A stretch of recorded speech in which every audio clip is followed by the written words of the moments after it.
get it twisted. This rap shit is mine. Where the hood, where the hood, where the hood at? Had a nigga in the cut where the wood at. All the niggas acting up where the wolves at. You better bust that if you don't pull that. Hey yo, where my niggas at? Frontier as a season, despite having only like 2 arcs, actually has quite a few villains. I think 9 overall if you count Duskmon, and not even counting the multiple beast forms. So we have a bit of ground to cover. First off, we have the 4 evil legendary warriors: Grumblemon, Arbormon, Ranamon, and Mercurymon. Grumblemon's the first one we run into in this season, and he's easily my least favorite. Partly because of his design, partly because I just don't find him as interesting as the others, and also partly because he has easily the most annoying voice in this season.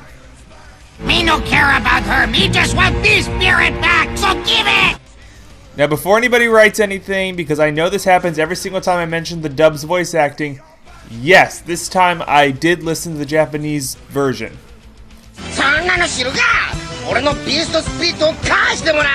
It is not much better in my opinion. He is also the Guardian of the Earth, and for some reason the Guardian of the Earth is a troll.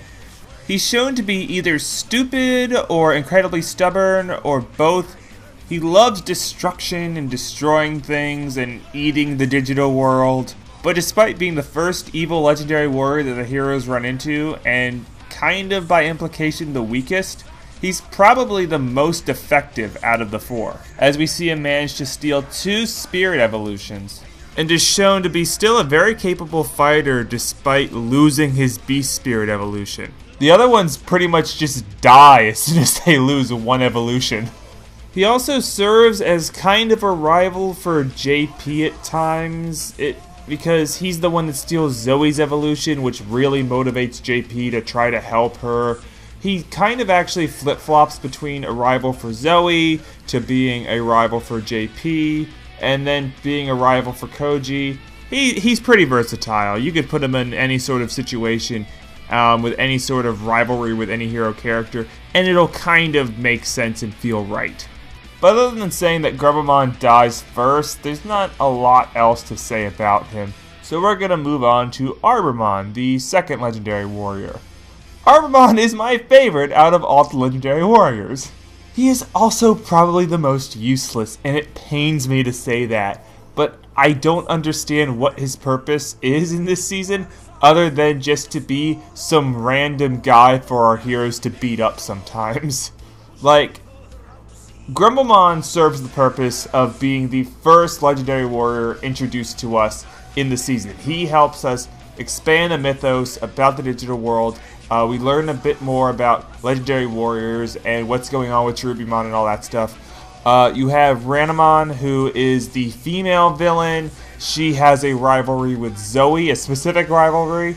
And then you have Mercurymon, who's the big planner, kind of the leader of the evil legendary warriors, who has an ulterior motive. Arbormon is just there. He doesn't really have any character-specific rivalries. He doesn't really have much of a personality. Well, he has some quirkiness to him because he has this habit of spouting words of advice and wisdom to try to motivate himself and others. It's like I always say, a little training before saves a lot of trouble after, right? It always pays to be polite, right? More shame! Which way this time? I say we choose a path of least resistance.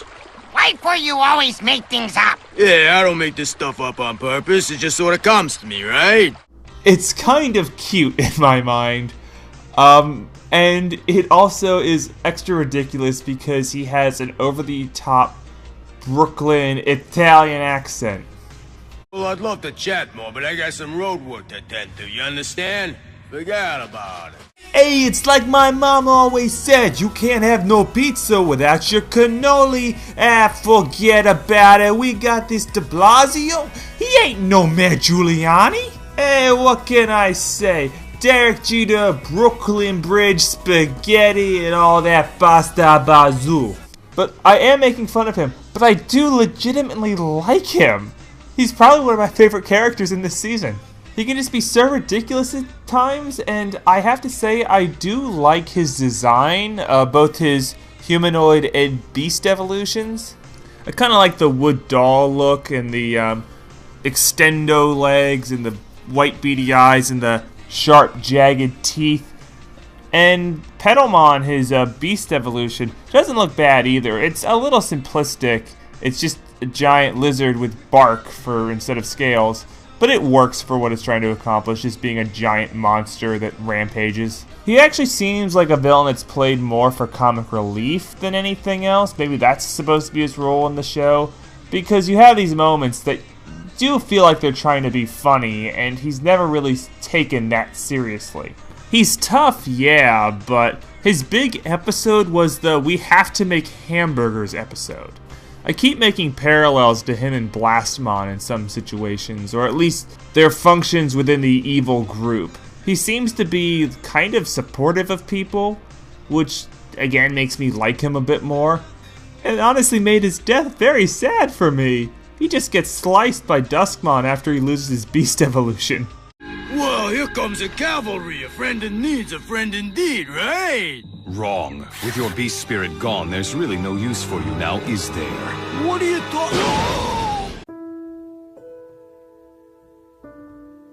I will remember you. Will you remember me? Don't let your life pass you by. Weep not for the memories.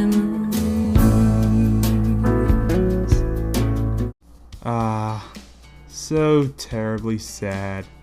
But other than that, he really also doesn't have a lot to say. Ranamon is the next one. She is just a female villain who uses sexuality to get what she wants. Yes. She is also kind of a comic relief villain. I would say even a bit more than Arbamon, although she seems to feel like she's more important at times than she actually is. Like, to me, she feels like she's supposed to be really important because she hangs out with Mercurymon so much.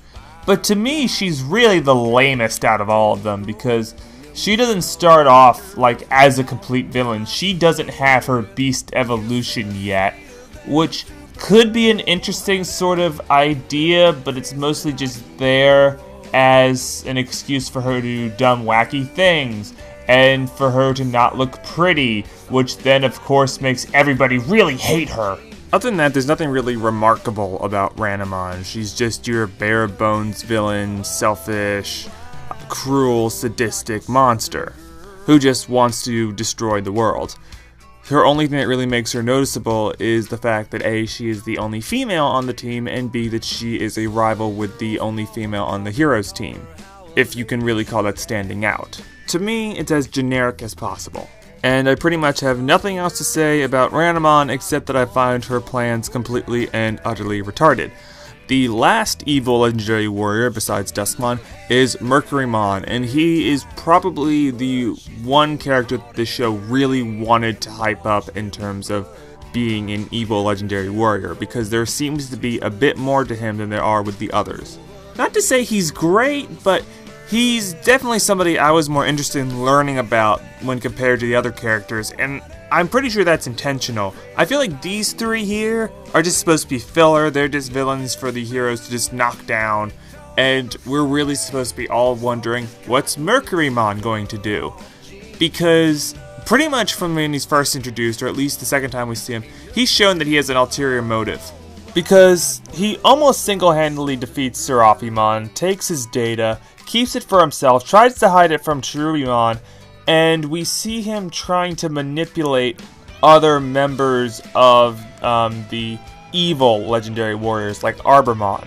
So it seems pretty obvious that he's got an ulterior motive and he's planning something, possibly a coup d'etat against Cherubimon, and I was mildly interested in this. I didn't really know how surprising it was going to be, or how invested I was going to be in the whole plan, because honestly, beyond his scheming, there's not else a lot to Mercurymon. He's just generic evil villain trying to take over the world, number 563. And he doesn't really get to do a whole lot in the series until near the end of the Sukakumon arc, where we see what exactly he planned to do with Serafimon's data. And while I do admit I think the imagery is very interesting, the sort of evil, corrupted church, the plan itself isn't what exactly I was hoping. Now, granted, it's kind of exactly what I expected. He was planning on using the data to fuse himself with Serafimon to create a more powerful creature, but just wasn't used in the way that I was hoping it would be used.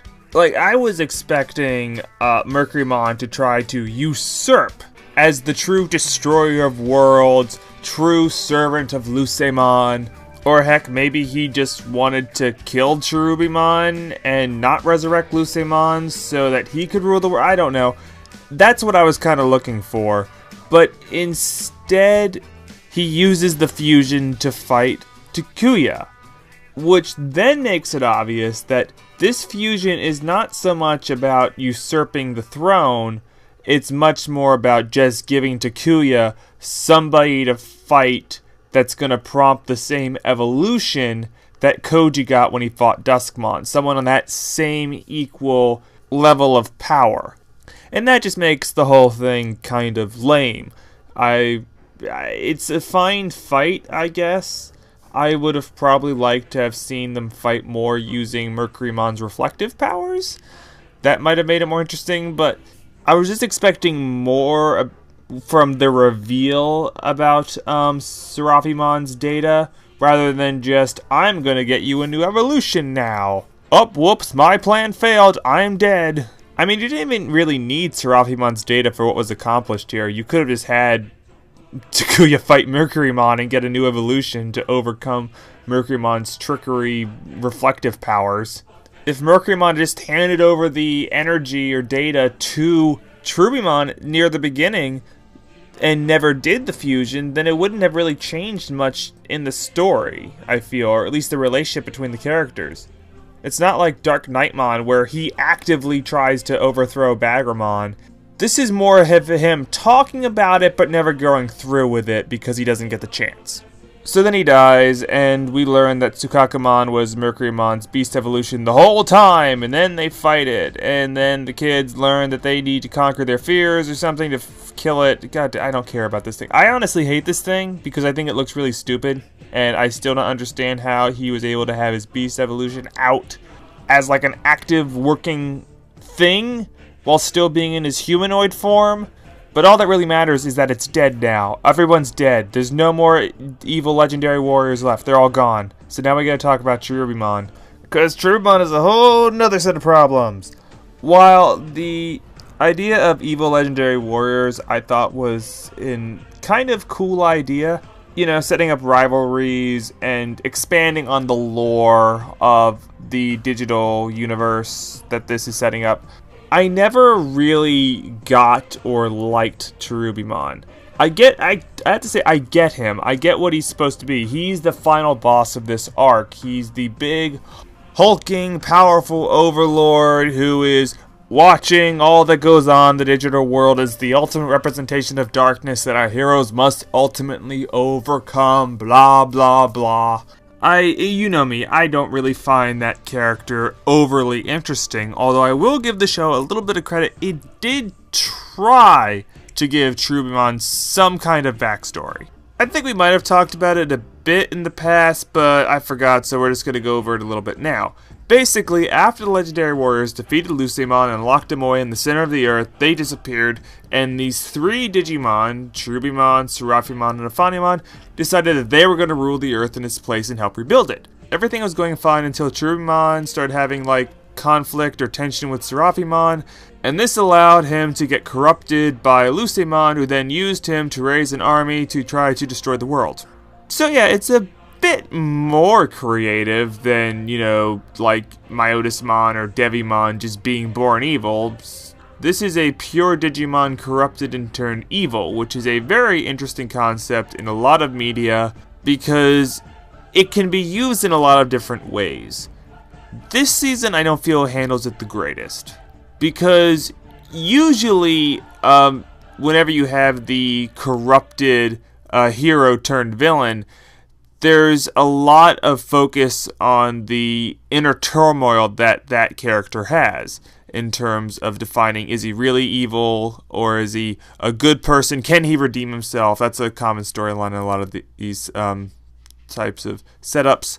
Yeah, a good example is Darth Vader. Darth Vader is a classic example of a corrupted hero who, after around the second movie, he begins to have these sort of conflicted feelings about whether or not he's good or evil, with Luke and the Emperor just kind of battling over Vader's soul. And we see Vader ultimately redeem himself by throwing the Emperor off of the balcony into the pit.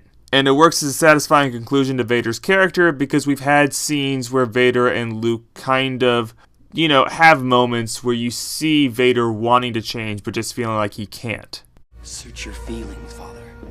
You can't do this. I feel the conflict within you. Let go of your hate.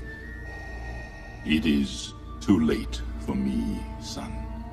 Cherubimon does not have a lot of scenes like that. He mostly just seems like he loves being evil and really wants to destroy the world, loves manipulating people, especially Koichi.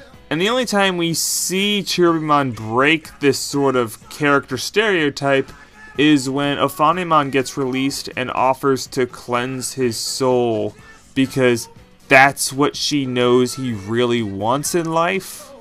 I'm fine, whatever, that's okay. And then it appears that she does cure him of the corruption, but then just kind of decides not to and instead just steals the evolutions he stole.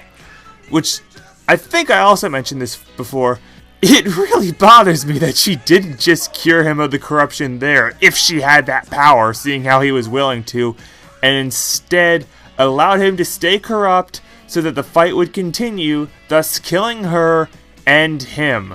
And possibly killing the kids. What the hell is her problem? But hey, the fight needed to continue for like another 30 hours, so no, he's evil forever. He doesn't even get like a big redeeming moment. He just dies. Hurricane Touchdown had a bigger redeeming moment, but I guess the season says, well, he comes back as a baby later on, so he's pure and innocent and therefore redeemed.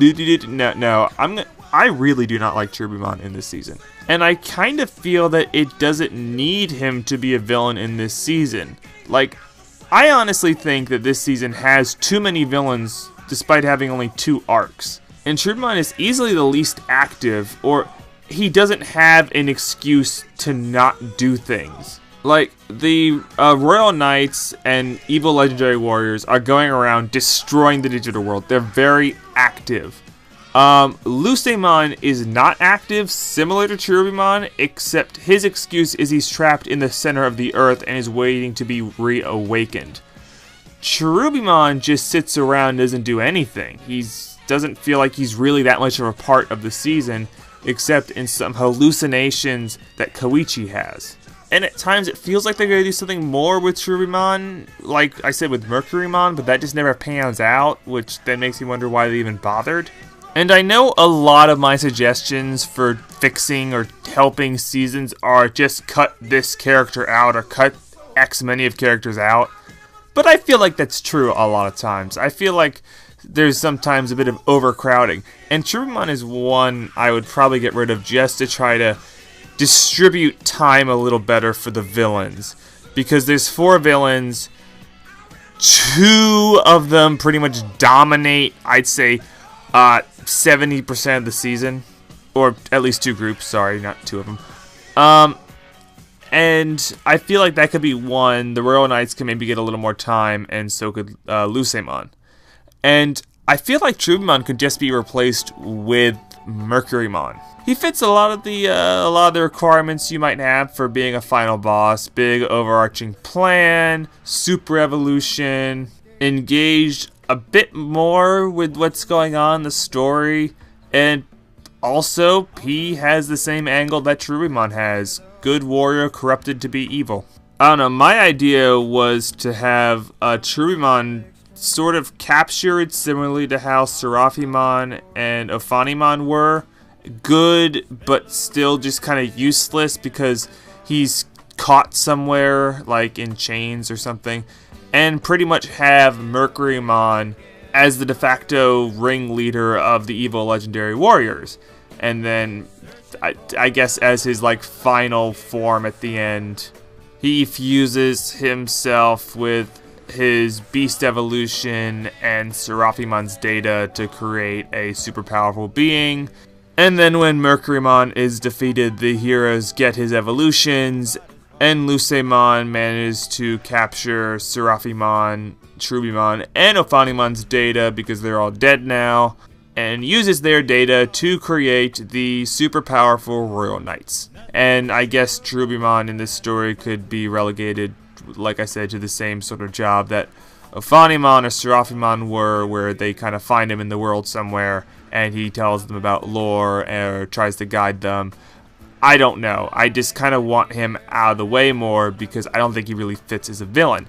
And I know what some of you are thinking, well, doesn't that go against the whole human versus beast element that this whole season was kind of vaguely about? I mean, human Digimon versus beast Digimon, there's a huge divide between the two. And I would counter by saying, I personally don't believe that that sort of theme or motif is even worth following up on or continuing. Just drop it. It doesn't work very well. But I think I have made my position on Trubimon perfectly clear. I don't think he's a great villain. I think maybe some of the legendary warriors would be better villains. So, other than saying I don't really like his design as a villain, I just think it looks too goofy to be taken seriously, I will now move on to the Royal Knights, because we are going to try to get through all the villains in this episode. Haha, the Royal Knights. Both probably one of the worst and best things about this season. There's really not much to these guys. They are as generic and bland as they come, but gosh darn it, they have a bit of personality. And really over-enunciating voice actors. This world is disordered. And the only one who can fix it is Lord Lucemon! But yes, the Royal Knights, they are Lucemon's strongest and most vehemently loyal minions in his entire army, to a near sycophantic level. In fact, even questioning anything he says gets you denounced as a heretic. Anyway, their names are Dynasmon, the white one, and Crusadermon, the pink one. Their goal is to destroy the digital world, resurrect Lucemon, so that then he can give them the key to go to the human world where they can then destroy that, or at least rule it. Why they want to conquer the human world when they can pretty much conquer the digital world is beyond me, but I guess they're just that loyal to resurrecting Lucemon. So we're stuck with these two for the rest of the arc, and they're pretty powerful, so we are treated to a number of episodes involving our heroes trying to fight them and overall getting their asses kicked. So the Royal Knights can pretty much destroy the world almost unopposed. But in each fight, the heroes do manage to do a bit better and lose not as hard. Which is why, to a certain extent, I defend this part of the season, because I kind of like the idea they're going with. Too often to me, whenever this series confronts their heroes with a villain that's really strong, they just sort of cop out and just give them a new evolution to pretty much defeat the villain no problem. This part of the season does try to give the hero's victory a bit more weight by not just making their eventual triumph over the Royal Knights be because they got a new super evolution. It's rather because the heroes trained, practiced, and eventually learned from past mistakes when dealing with the Royal Knights. You also see them try to employ strategy by using the kids that aren't fighting to do other things to try to give them an advantage. Those are the things I like. The problem is, well, it's still really boring. Mostly for me because of the fact that we know the heroes have to fail to an extent because the world needs to be destroyed to resurrect Lucemon. So you know they're going to fail, or else we're never going to be able to fight Lucemon, which is the whole reason we have this season. Also, they don't employ strategy as much as I hope they would. The most notable time they employ strategy is when they shift the city around to like break up and section off the digital fractal code so it'd make it harder to absorb. That was a cool idea. I honestly wish they would do more stuff like that, but sadly they don't. That was sort of a one-time plan to help the heroes from the kids who do nothing for the rest of the season.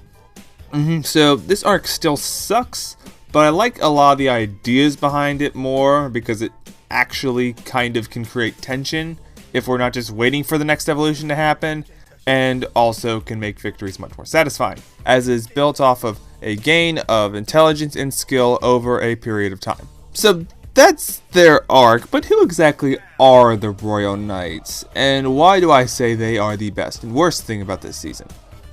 Well, I already said their arc sucked, and it drags, and it just isn't great. But these two can be very entertaining, mostly in how incompetently they're put into the season.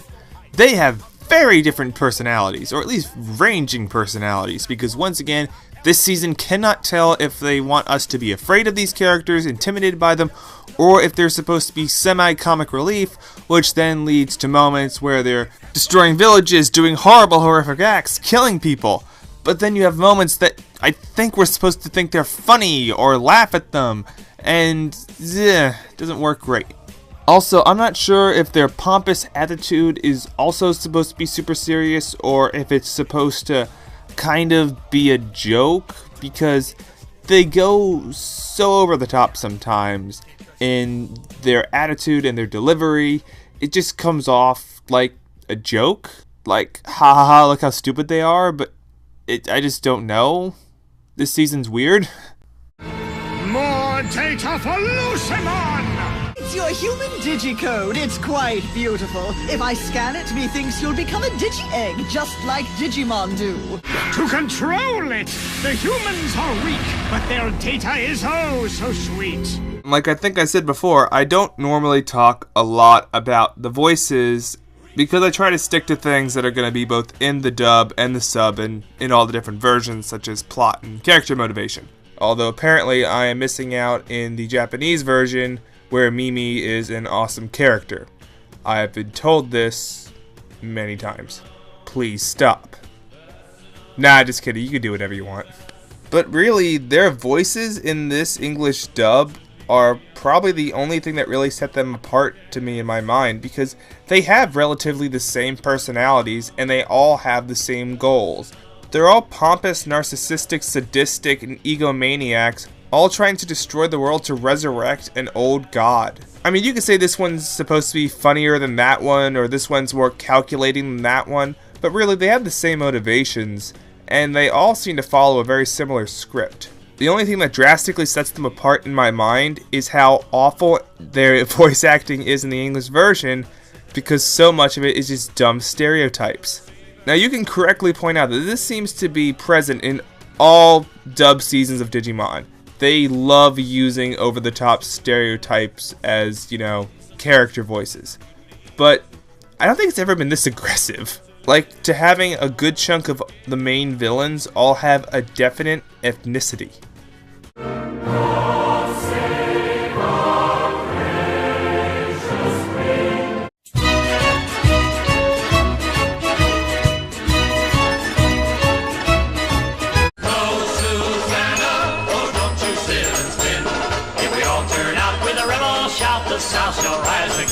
And like with Grumblemon, I did go check out the original Japanese version to see if, the dub was sticking close to the ridiculousness of the voice acting in Japan, or if they were doing their own thing.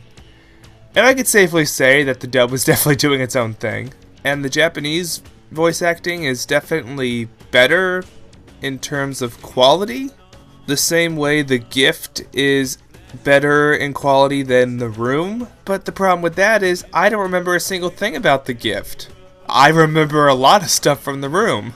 Get it? Because this is bad. Just like this is bad, or at least worse than this, which makes this more memorable than that because it's so bad. Okay, we're getting off track.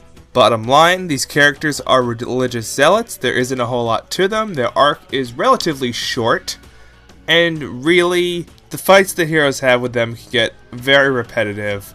And the only big sort of thing they do in terms of character is reveal that Koichi may be dead.